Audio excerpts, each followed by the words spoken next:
Hey guys, I just wanted to apologise because as you can see I'm currently on holiday in Croatia.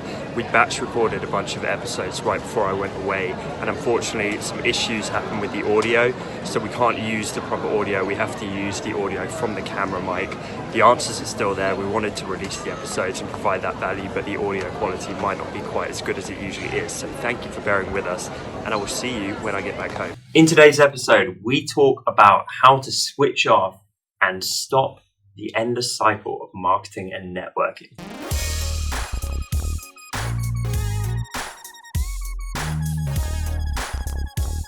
Welcome to episode 66. That wasn't a 6, that I just did with my hands, for anyone watching on YouTube. But yeah, welcome to episode 66 of the Honest Entrepreneur Show. My name's Tom Ross, and let's get into it. Today I'm just going to jump straight into the question because Marco and I are running out of time for this late night film shoot that we're doing. This question is from Paul. Marketing and networking can seem to be a never-ending process, especially online. What advice do you have for switching off and setting sensible limits? Hey Paul, that's an amazing question to be honest, and something that I struggle with myself clearly.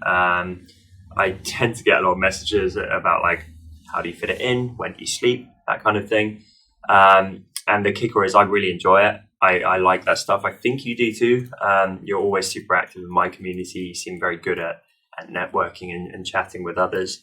So in terms of switching off, I would say when you rest. And I've talked about this before. The worst thing to do is be off, but like not fully off. So it's like you got your feet up on the sofa, but you're kind of half looking at your phone and like occasionally checking Instagram, because that is still like triggering stress and fatigue and all of those things. That is still an expenditure of energy. And so even if it's not like sat at a desk manically working like you might be doing during your day, it's still not proper downtime. And this is something I'm really guilty of. So I am trying to get better. Like now, if I watch TV, like I put the phone away and I watch TV. If I'm sleeping, I sometimes even try and like meditate before I sleep to sleep heavier and better, because I know if stuff's running around my head, like a couple of days ago, I woke up at 5 a.m. just being like, oh, this project, and started working in bed at 5 a.m., which was really dumb because now I'm shattered.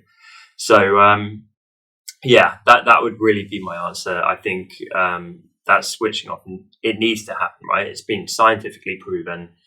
We all need to switch off, and it's just not going to work if you're half mentally in your business still. And I know that dividing line is so different from like a 9 to 5 where you can leave your work at the door. It's always there. It's always within arm's reach on our little digital devices, right, that are stuck to our hands. But for me, I'm just having to be more disciplined and more ruthless. Like I will lock it away in a drawer. I put it in the bedroom if we're in the living room for the evening. I will try and be much more present on date night. I will just try and be less distracted, because I was finding it is a massive energy suck. Like when I constantly was glued on my phone and networking, even if it was just like responding to DMs and comments, like when that's every waking hour, it burns you out incredibly quickly.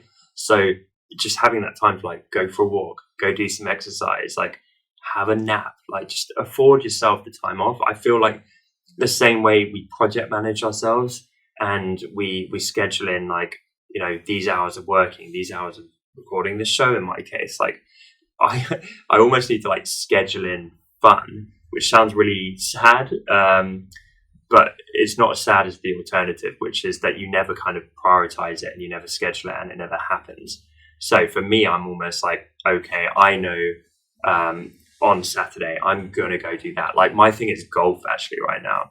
I put my phone in my golf bag and I walk around for like 2 to 4 hours, and I'm out and I'm getting fresh air and I'm enjoying the game and I'm not looking at my phone and I'm honestly not thinking about work at all. That's like my downtime every single week. And that's really great for switching off. So I would find your thing. And I work with all kinds of creative entrepreneurs. Some of them are into car shows.